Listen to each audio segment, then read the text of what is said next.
I'm Andrew Schwartz. I'm the Chief Communications Officer at CSIS and host of the Trade Guys, and I'm pleasure to be here with you. And thank you to BAFT for hosting us this morning. We've got a lot to talk about when it comes to trade, and I think we're going to start the clock rolling right now, right? Yes. We're ready. All right.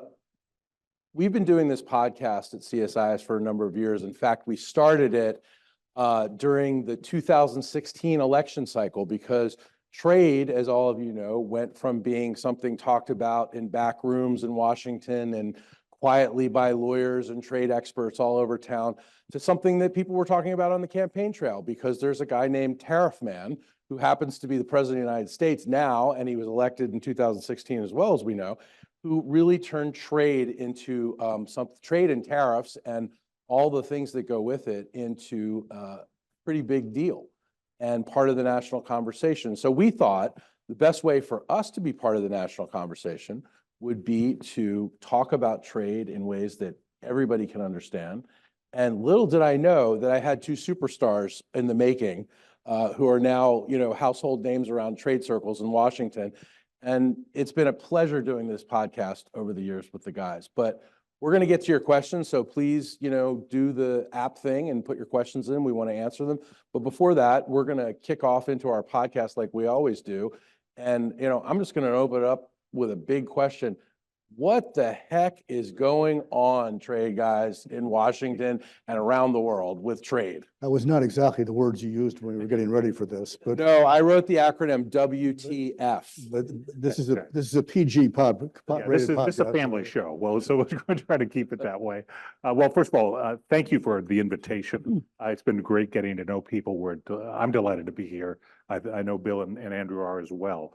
And doing a live audience read is actually something we look forward to, because studio recordings are fine.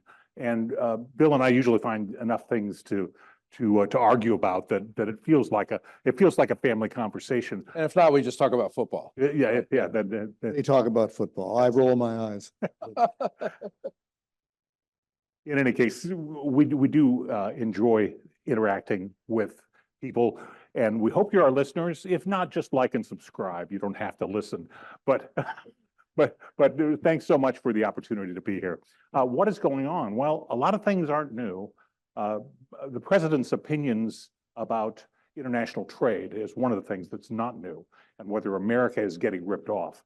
I used to meet with a number of university students in part of my work, and I'd always show them. I'd start the conversation in President Trump's first term with a 1987 recording from the David Letterman show, where Donald Trump appeared with David Letterman. And he gave a stump speech on tariffs and on other countries ripping off the US to David Letterman in 1987. So these are views he's held for a very long time. And given that he's now in his second term, he's probably not going to change. He hasn't changed much over the years at all on this issue. But the conditions of the moment, I think, are very different, and that's where I'd like to start. George Friedman has a very interesting book, and his title is The Moment We're In Now. The title of Friedman's book is The Storm Before the Calm. And Friedman notes that this is the end of a socio-political cycle and the end of an institutional cycle for many governments. What Friedman means by that is the things that were created, and this is particularly in the post-World War II era, the institutions that were created, the arrangements among governments and for the US government, which were created then, no longer seem to be working. They're falling apart. They're not as effective as they once were, if they were ever effective, but now they're not working at all. And that is making sort of a chaotic backdrop, but it's a natural process. Friedman points out that these things happen at the end of a cycle, and we'll get through it. At least he has some confidence. But with regard to the current administration, that's at least one piece of it. But they are also in the situation where what I would describe is they have a mission, but not a plan. In other words, if you ask different cabinet officers, what are you trying to do? There's actually a very coherent answer. I noted a speech by Treasury Secretary Bessent to the Milken Institute, just happened previously this week, or speeches by his Council of Economic Advisors, are all fairly consistent with what's going on and what the views are, what they're trying to get to. But while they have a mission, they don't have a plan, okay? And the plan would be do this first, then this, then this. And that plus the backdrop of ineffective sort of teetering institutions is why it feels so chaotic. But Bill, you've got views on this as well. Well, I think the cyclical theory that is a good one, and a lot of people have written about it, and they refer to them in different ways. But there's an interesting book, and I've forgotten the author, that talks about turnings, and we're in the fourth turning, which is the point at which things collapse and then get rebuilt and restructured in a different way. You can make a good case that we're going through that right now, and hopefully we'll get through it. I'm not sure it's the storm before the calm. It may be the storm before the flood, but I think Scott's right that they have a vision. The problem is that I would say the vision is less consistent than Scott has articulated. It's less consistent than the cabinet people have articulated, partly because we have a president who has never had an unexpressed thought. So everything that comes to mind, whether it's Alcatraz, which was 2 days ago, or movies, which was Sunday night, ends up being posted. And if you were an ordinary person, people would roll their eyes and move on. But when you're the president, what happens next is, and I was talking to someone who worked in the Trump White House in the first term. He says, what happens next is the president says something, however random it is, and immediately you've got a fleet of lawyers who have to scurry around figuring out how to do that. And nobody goes back to him and ever says, that's a really stupid idea. They spend all their time trying to figure out how to implement that idea. So we're going to spend billions of dollars rehabbing Alcatraz. At the same time, we're trying to cut government. On Alcatraz, I don't think that they realize that people swim regularly every day back and forth from Alcatraz under the bridge to the beach. And there's like whole clubs that do that. So like maybe not the most secure place as it used to be. Well, I've done columns on this. He's in many ways, he's lost in the 50s. If you are Country Western Sun, it's Bronnie Millsap, lost in the 50s tonight. And from a trade perspective, one of their objectives, I think, is let's bring manufacturing back to the United States. And I say manufacturing because they don't talk about services much at all. I mean, movies is a foray into the services industry, but that's the first one. It's not only manufacturing, it's old manufacturing. It's heavy industrial stuff. It's steel, it's cars, it's machinery.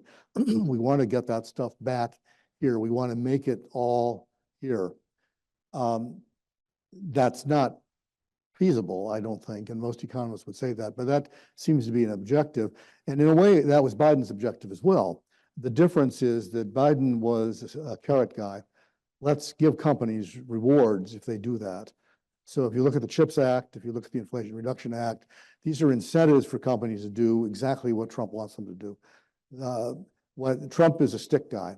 I'm not going to pay them to do what I want. I'm going to threaten them with tariffs, which I'll charge them if they don't do what I want.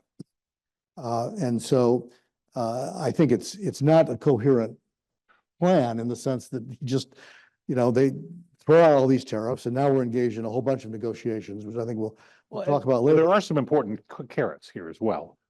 Energy abundance is one of them. We'll listen to Chris Wright, our energy secretary, talk. It's not a carrot. That's certainly low energy costs are an incredible carrot.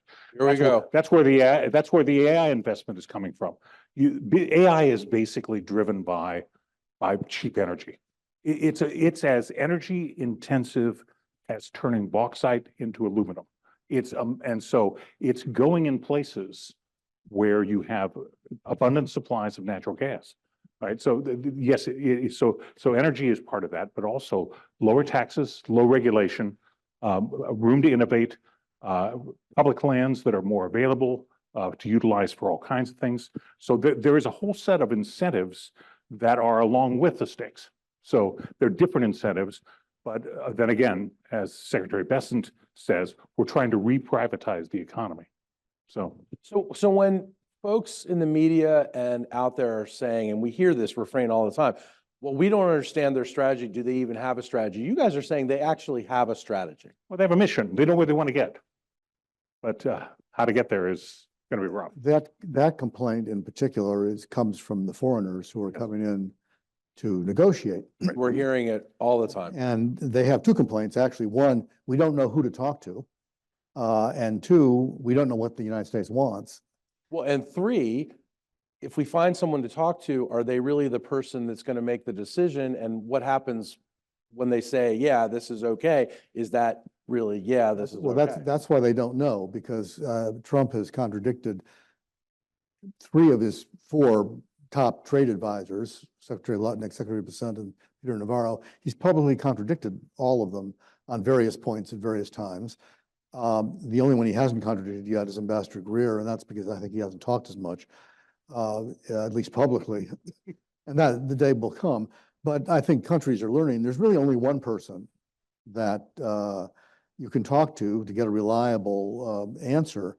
And I mean, Trump really said this the other day. He said, I think it was his Kristen Welker interview he played on Sunday, which is, I'm going to set the tariffs. I'm going to set the prices. Basically, he's saying, I'm going to run the economy and we're going to do it. They're going to do things the way that I say. What that says, I mean, you can debate the wisdom of that, but what it says is there's really only one decision maker. And on trade, going back to what Scott said, this is somebody with very strong, very fixed views he's had for more than 40 years. They're not going to change, and he really is his own trade person. The way this is playing out, I was telling Andrew, I had a meeting yesterday with someone who's actually doing this, and the way it's playing out is if you listen to us, it's what we predicted, so I'm sort of happy. Countries are coming in and offering things. And the US attitude is, we're not going to tell you what we want. Tell us what you'll give us, and we'll tell you if it's enough. And if it's not enough, we'll tell you maybe some things that you can add. Because there is a catalog, which is called the National Trade Estimates Report, which comes out in, I think, 1st or 2nd of April every year. It came out April 1st this year, which is exactly a catalog of everybody's non-tariff barrier, unfair trade practices, country by country.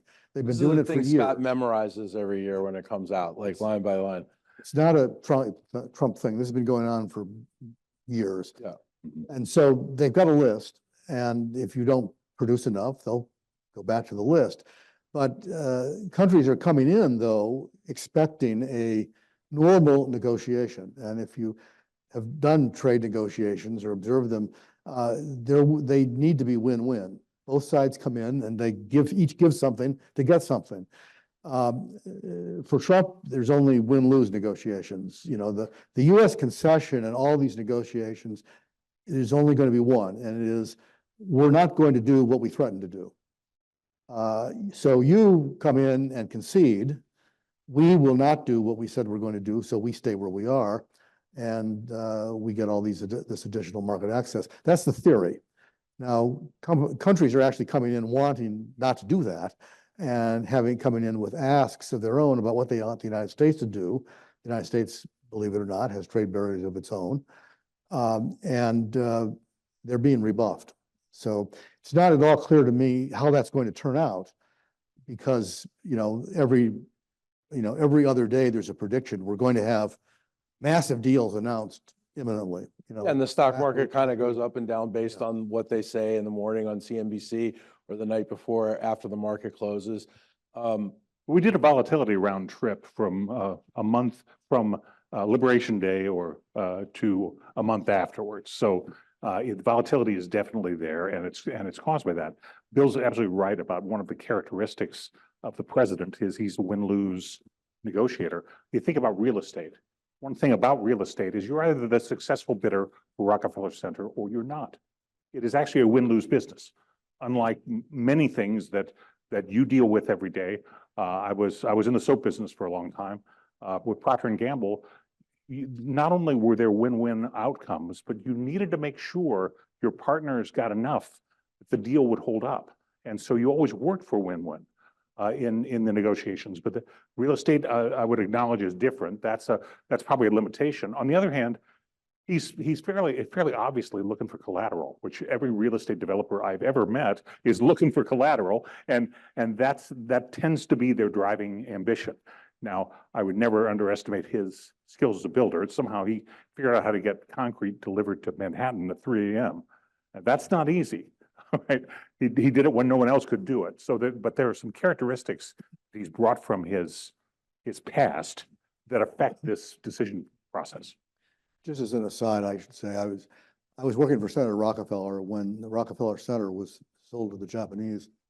And he wasn't all that happy about it, although the family doesn't have a stake anymore. But I reminded them when it comes to real estate, they're not going to move it to Tokyo. It's staying in Manhattan and it's there. So he got a little bit more relaxed. Anyway, sorry. No, so it's interesting. Win-lose, right? Mhm. Win-lose doesn't typically work in trade. Right. So what does the rest of the world make about this? The other thing that I want to ask is that, President Trump's always talking about his leverage. Does the United States really have leverage with all of these countries we're trying to negotiate with?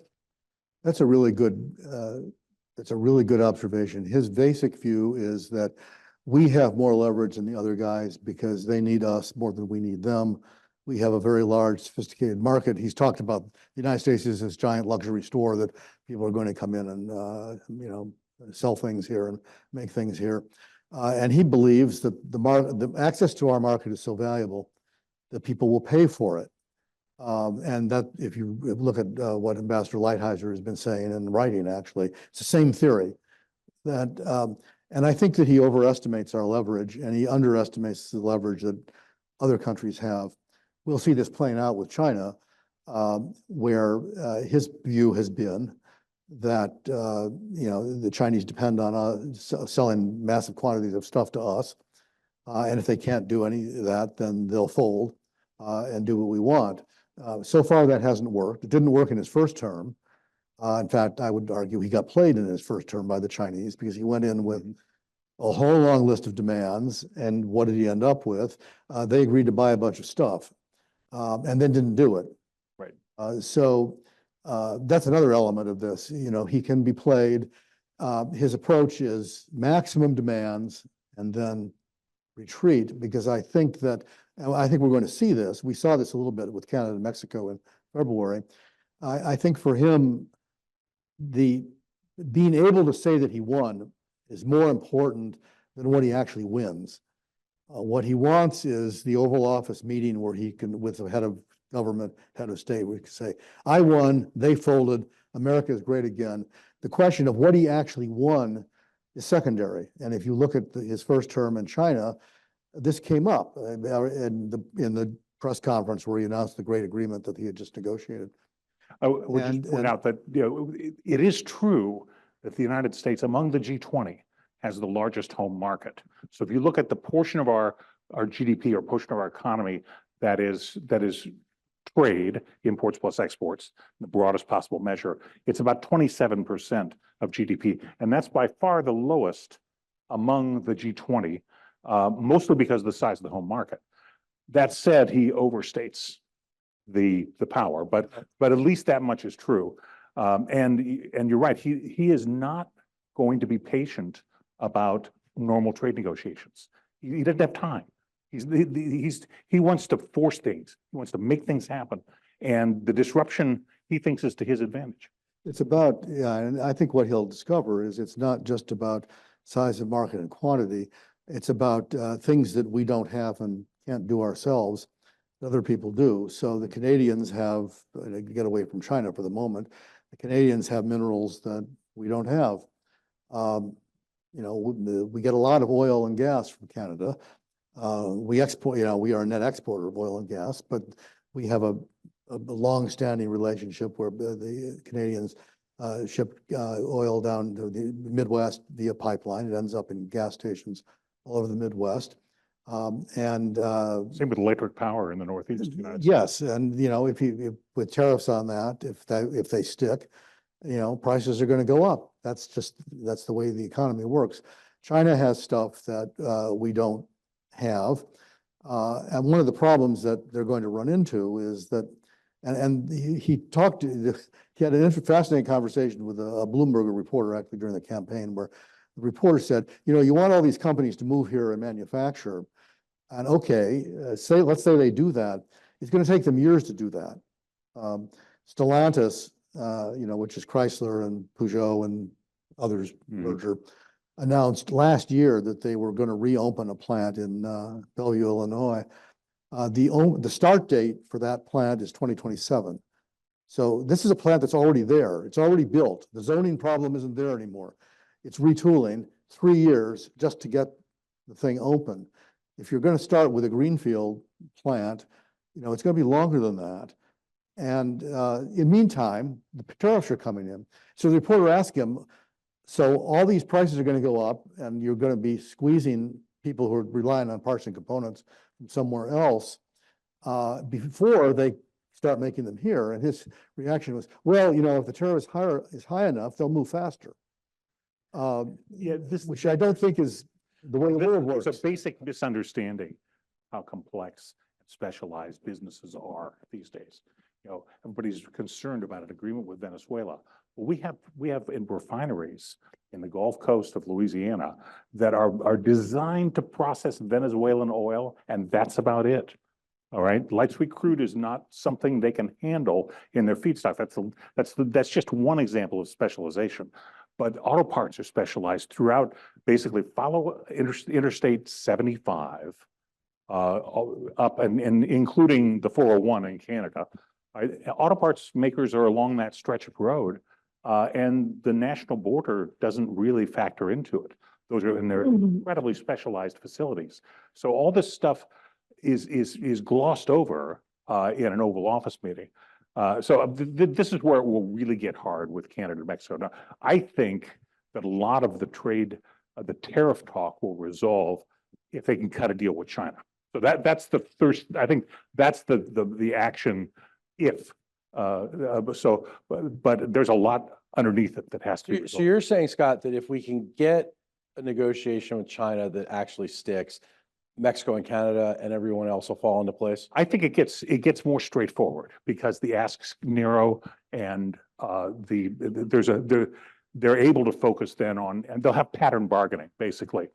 And in some cases, I think some of this is just going to be not really trade agreements as much as preferential purchase agreements. So I think, for instance, I said this on last week's show, that Japan, one of the ways, if there's a problem with a trade deficit, Japan is an importer of hydrocarbons.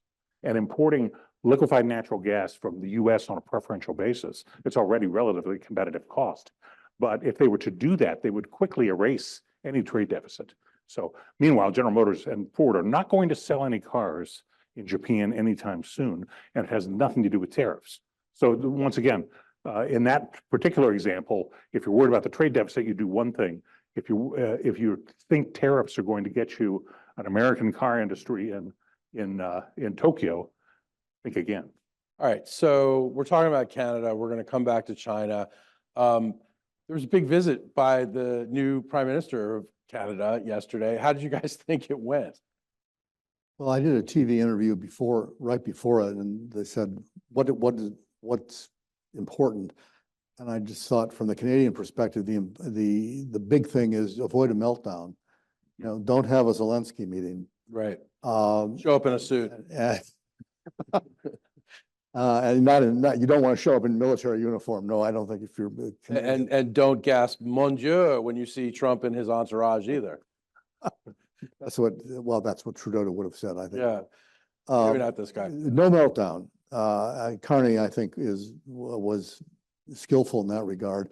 It was apparent they have deep differences on trade. Trump was. Oh, and deep differences is that Trump wants Canada to be the 51st state, and Canadians don't. So there's that. I thought Carney followed what we've been calling the Scheinbaum strategy. Yes, right. Which is what the president of Mexico. Claudia Sheinbaum, the president. Of which step one is assert your sovereignty politely. Don't poke him in the eye. Which is what happened yesterday. Do not poke the bear.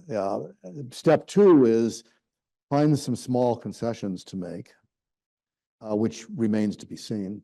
And then step three, which is the most important step of all, is let him win, because go back to what I said earlier, what he really wants to do is say, I win. What it is that he wins is less important. So it's because everybody on the golf course lets him win too, right? Isn't it the same thing? I don't know. I don't know the He's answer. capable of imposing tariffs between the 15th and the 7th.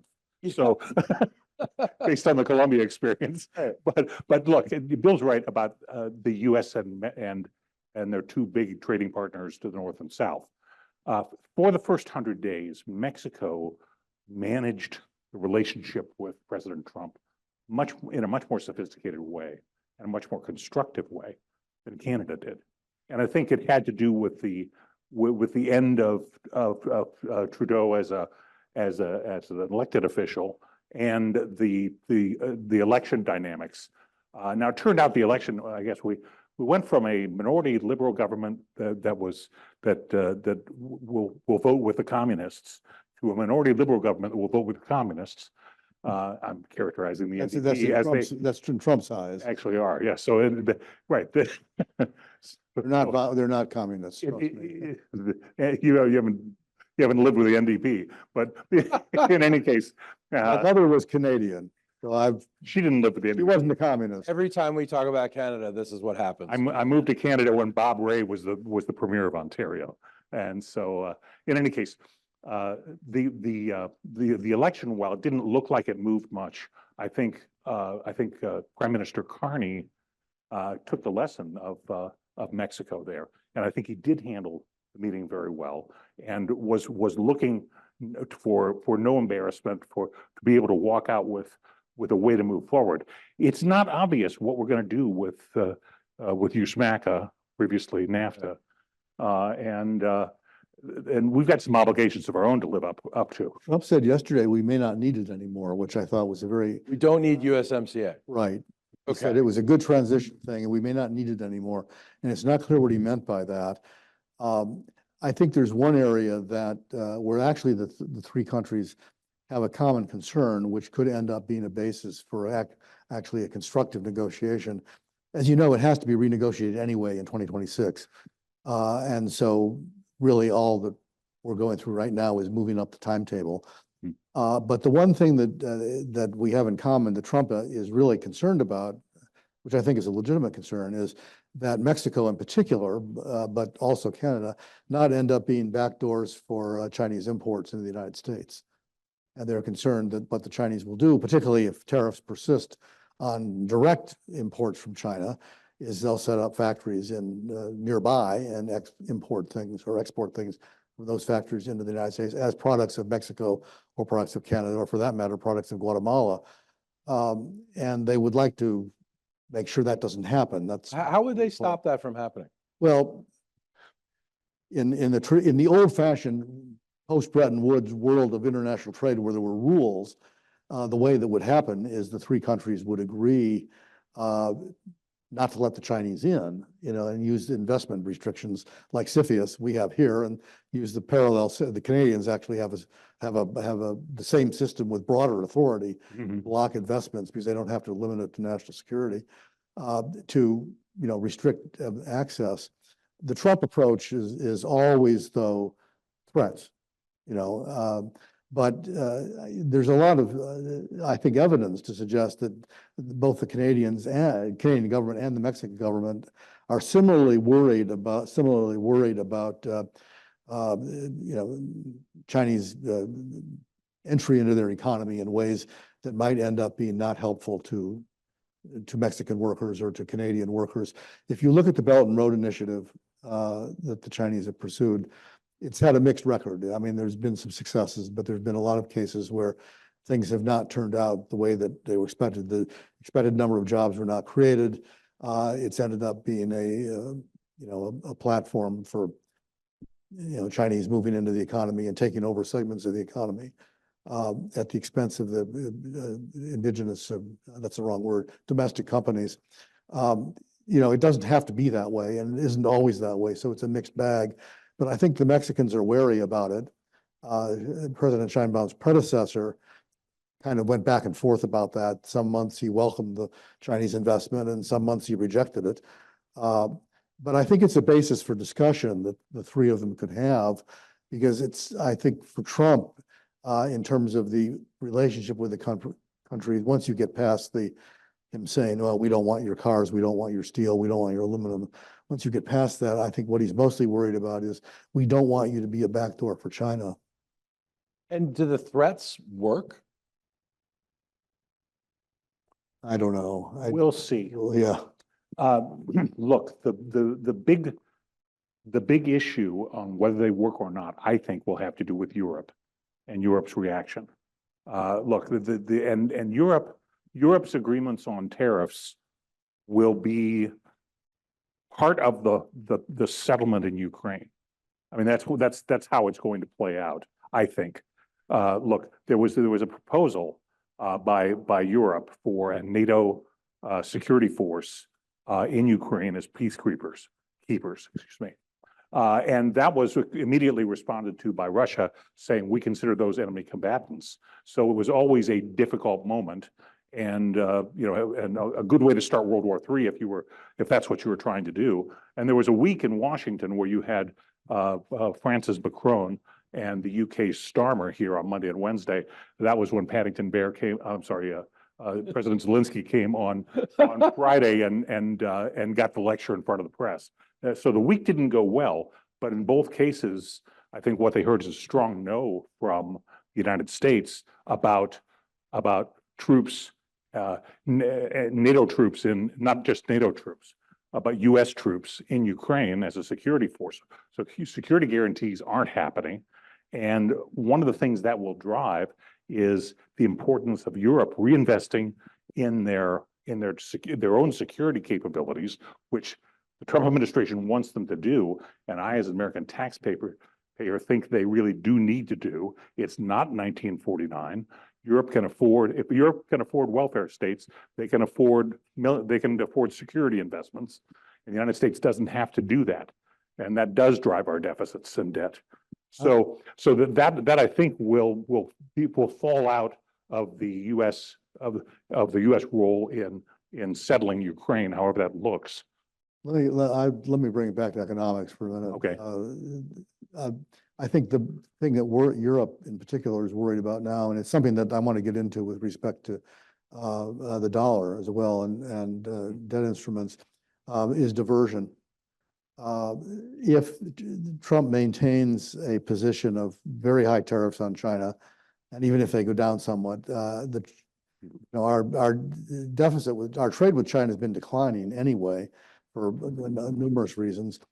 To the extent it continues to decline or simply stops because of the tariffs, all that overcapacity has to go somewhere. I mean, I think the Trump idea, which is I think the right idea, is the Chinese should eat it, and they should do more to increase consumption in their own country. But that's not their approach. Their approach is to, export their way out of their economic problems. That's the standard tactic. That's what they're trying to do now. So they'll export somewhere else, and there's a whole range of sort of circumvention and fraud things that are you're gonna start seeing about how to get stuff into the United States that is really Chinese, but looks like it's coming from Guatemala or the Cayman Islands or wherever. But Europe is the obvious other destination for stuff that no longer can be sent here, and they're worried about that. The thing that I think we should be worried about is how the financial markets are going to react to all of this, and whether we're going to see a similar movement away from the United States as a safe haven and a transition to investment in other currencies somewhere else. Because I think the overall message, if you want, I mean, Scott talked about the Trump message.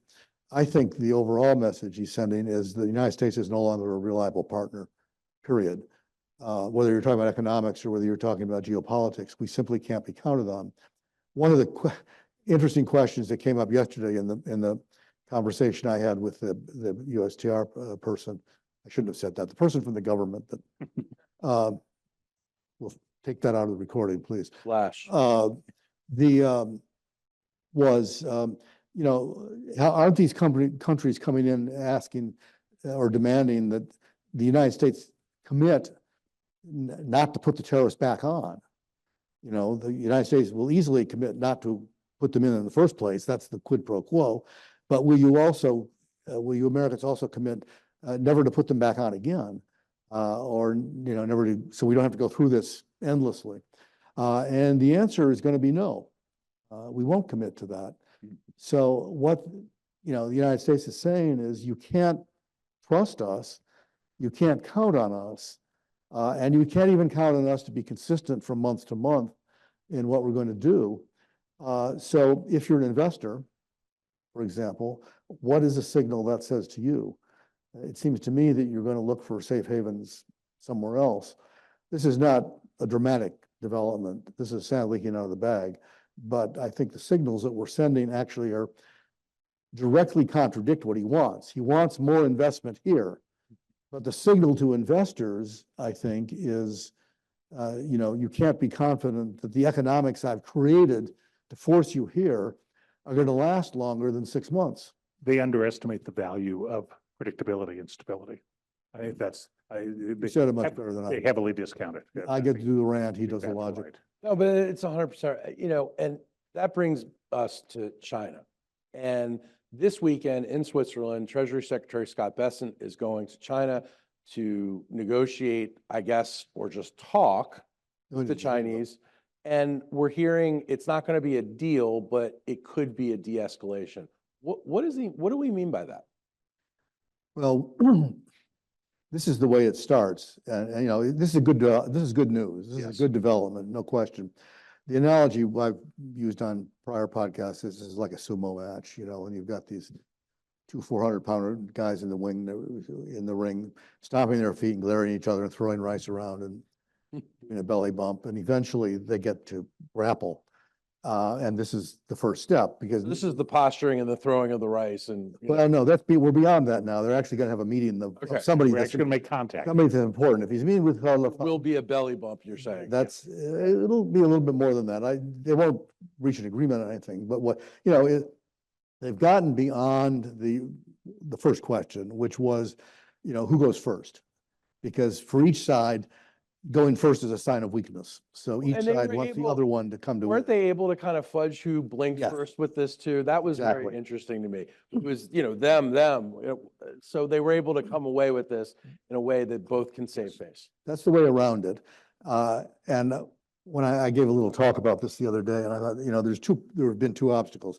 One was a practical one, which I think they've now gotten over, and now there will be a series of meetings.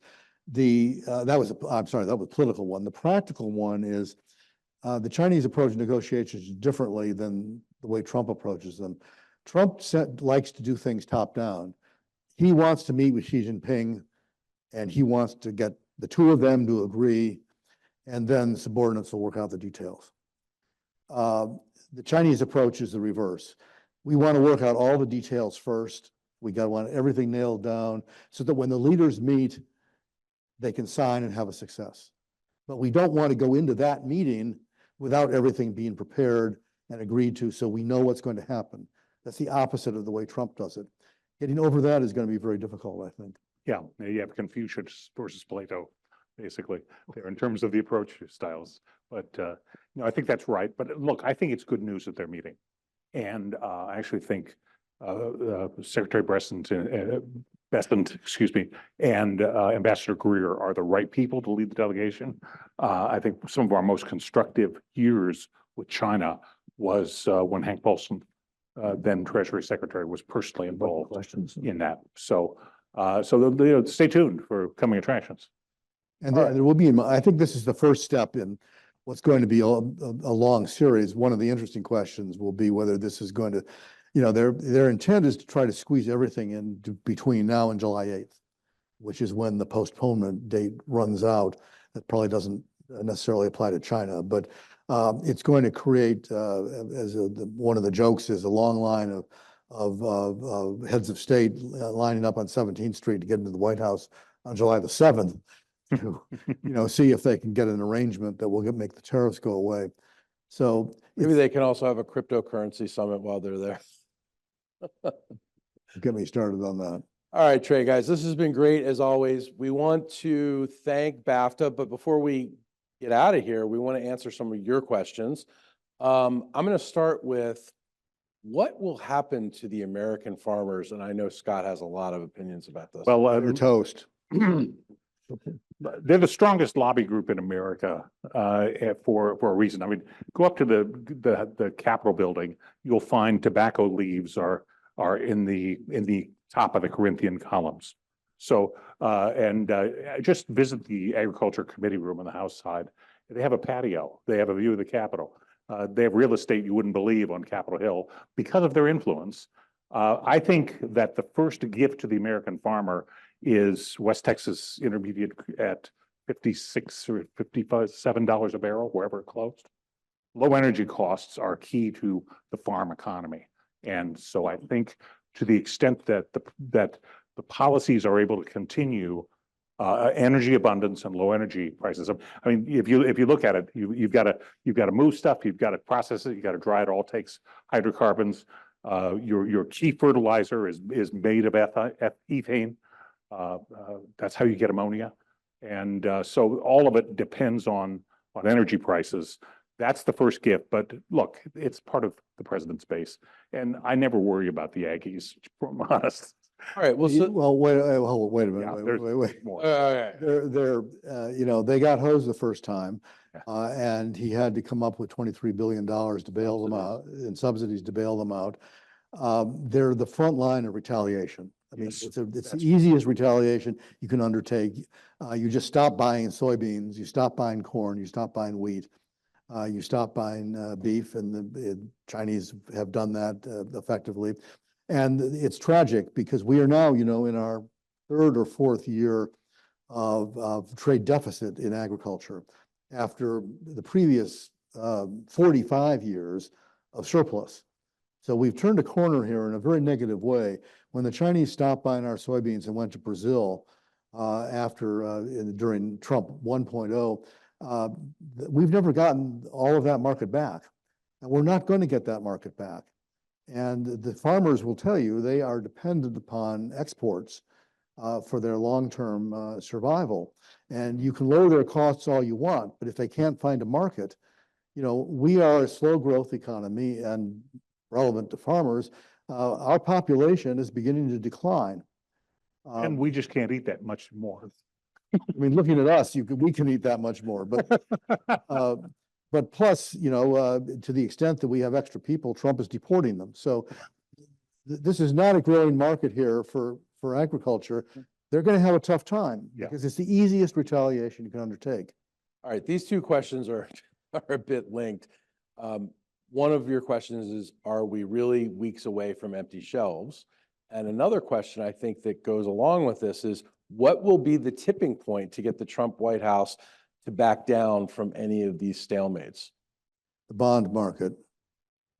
I'm a believer in what Carville said. He wanted to be reincarnated as the bond market. They can intimidate anybody.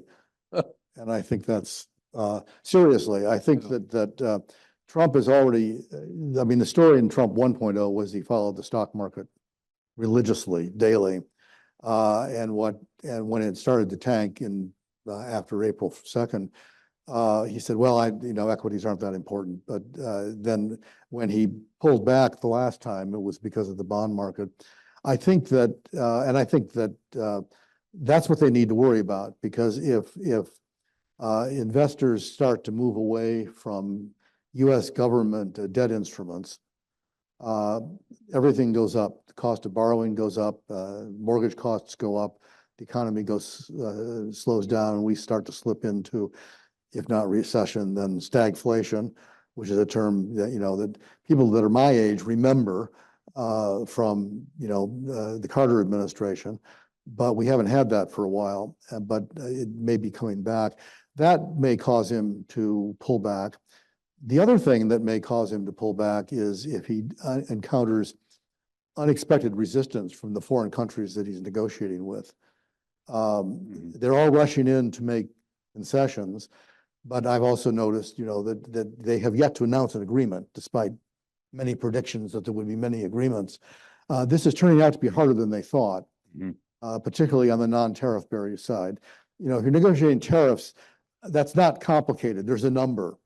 Yours is 20, we want it to be 0, then you have an argument.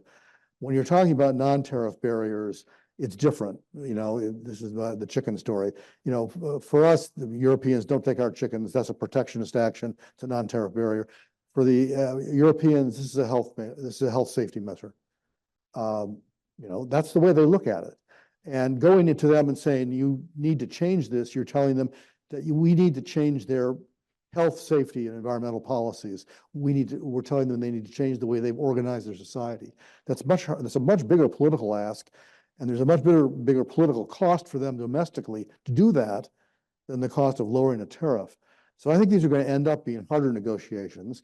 And one scenario, I think it's unlikely because some countries will fold, but one scenario here is that he discovers that he can't get these things to the finish line, which may mean that he's going to have to lower his standards. Bill's right about the 10-year. I mean, that's what the Treasury Secretary has said he's watching. You know, in the banking business, it's going to be a busy summer because the Treasury Department will have to refinance about $9 trillion of U.S. debt, right? Because of the amount of short-term lending that was done by the Treasury in the previous administration. So we're going to get some signals on that. But I agree with Bill about the pressures will come from a lot of places. There are geopolitical pressures as well as financial pressures. We'll just see. You know, Trump always says, I'm a tough negotiator, but I'm flexible. And so we'll see which one he relies on going forward. Here's another great question. I've asked you guys this before, but I still don't quite understand it. How connected to the goal of devaluing the US dollar are these trade tariff threats that the United States is making? Well, tariffs have the effect of devaluing the dollar. So one of the reasons I think that the president likes tariffs so much is it's a very flexible way to manage currencies in a bilateral relationship. I don't know that there's a debt. There is a goal to reduce the value of the dollar by this administration. They've not said so. I would also point out that they like to be able to control the value of the dollar. I would note that Liberation Day happened to coincide with the last expiry of the 60-day LIBOR notes. LIBOR's closed as a facility. The last LIBOR contract, 60-day contract, ended on Liberation Day. So now it's the collateralized SOFR run by the Fed, New York Fed, and the banks in New York, which actually controls the value of the dollar. So I think there's more going on there, and I would not make it just a blanket statement that they want a lower dollar, but I think tariffs are a way you can manage it more flexibly. So, Bill? I don't have much to add. Trump has been in different places on this, or he hasn't said anything about it lately that I'm aware of, but he in the past has said he's a strong dollar guy, and he wants to have a strong dollar. I would not put his advisors in that category. I think the advisors who are concerned about the overall trade deficit understand that you're not going to get a smaller trade deficit with King dollar, with a strong dollar. Yeah. And you'll notice in his first term, you notice the deficit actually got worse, not better. So if that's the goal, and this gets back to what they're trying to accomplish, if the goal is simply to eliminate the trade deficit or at least reduce it, having a weaker dollar is central to that, which at least this week appears to be what's happening, but I'm not sure that will be sustained. Guys, thank you so much. Audience, thank you so much. I think we're getting the hook now because the timer has turned to 0. So, but we could talk about this all day. One thing I would definitely say, if you want to ask more questions, send us emails at CSIS. We also are posting on Instagram now. We're a new thing called Ask CSIS. So if you want to ask CSIS a question about trade or tariffs or anything, we're going to do our best to answer as many questions as We possible. do that? I didn't know we did that. It's brand new. Cool. It's brand new, and we will do our best to answer. I mean, we get stuck answering the questions. Exactly. See, I'm constantly trying to find ways to put these guys to work. always the last to know. Yeah, exactly. Nobody asked us about this. And pretty soon we're going to even have an Ask CSIS email account. But for now, go to our Instagram, follow us on Instagram. You can also ask us on Twitter or LinkedIn. Thank you guys as always, and thank you to BAFT. Thanks for the invitation.